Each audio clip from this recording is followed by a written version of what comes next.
Di tengah sejarah penyebaran Islam di Nusantara, ada satu perjalanan besar yang jarang diceritakan secara utuh. Perjalanan yang bukan sekadar melintasi laut, tetapi melintasi budaya, keyakinan dan peradaban besar dunia. Inilah kisah Sunan Gunung Jati, wali Allah dari tanah Cirebon, yang menempuh perjalanan jauh ke negeri Cina demi dakwah, persahabatan dan cahaya Islam. Pada suatu malam yang sunyi, Sunan Gunung Jati duduk bersila di tempat ibadahnya. Lampu minyak menyala redup, angin malam berhembus perlahan. Ia mengangkat kedua tangan, bermunajat dengan penuh kerendahan hati. Ya Allah, tunjukilah aku jalan dakwah yang Engkau ridhai. Dalam keheningan itu hatinya digerakkan menuju negeri yang jauh, negeri dengan peradaban besar dan ilmu yang tinggi, negeri Cina. Tuito, perjalanan putih ini bukan perjalanan biasa. Lautan luas, badai, dan bahaya siap menghadang. Namun hati seorang wali tidak pernah gentar jika langkahnya karena Allah. Sunan Gunung Jati mengumpulkan para santri dan pengikut setianya. Ia tidak memaksa siapapun ikut. Perjalanan ini berat. Siapa yang ikut, luruskan niat hanya karena Allah. Beberapa santri maju dengan penuh keyakinan. Di pelabuhan, kapal layar besar telah menunggu.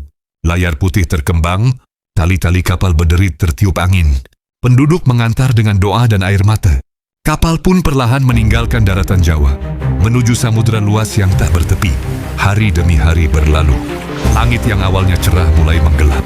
Angin bertiup kencang, ombak meninggi, petir menyambar langit. Kapal terombang-ambing di lautan lepas. Para santri ketakutan. Sebagian menangis, sebagian berpegangan pada tiang kapal. Namun Sunan Gunung Jati berdiri tegak di atas kapal. Jubahnya berkibar di terpa angin. Ia membaca doa dengan suara tenang.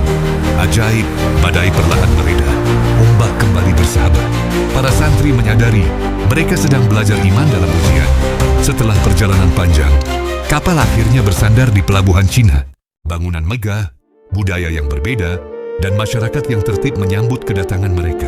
Sunan Gunung Jati tidak datang sebagai penakluk, tetapi sebagai tamu yang beradab. Ia berdialog dengan para cendekiawan Cina, membahas ketuhanan, akhlak, dan keadilan. Mereka kagum pada Islam yang disampaikan dengan kelembutan dan logika. Di antara para bangsawan Cina, ada seorang putri bernama Ong Tien. Ia memperhatikan Sunan Gunung Jati, bukan karena ketenarannya, tetapi karena ketenangan dan akhlaknya. Diskusi demi diskusi terjadi, bukan perdebatan, melainkan pencarian kebenaran. Hati putri Ong Tien tersentuh. Dengan kesadaran penuh, ia memilih mengenal Islam dan mengucapkan syahadat. Tangis haru menyertai keimanannya. Sunan Gunung Jati kembali ke Nusantara. Ia tidak membawa emas atau kekuasaan, tetapi membawa persahabatan antar bangsa. Putri Ong Tien ikut bersamanya, menjadi pendamping dakwah, bukan permaisuri yang hidup bermewah-mewah. Di Cirebon, akulturasi Islam dan budaya Cina pun tumbuh, menjadi bukti dakwah yang damai. Perjalanan Sunan Gunung Jati ke negeri Cina mengajarkan kita bahwa Islam disebarkan bukan dengan pedang, tetapi dengan akhlak, kesabaran, dan keteladanan. Hingga hari ini, jejak perjalanan itu masih hidup di tanah Jawa dan di hati umat.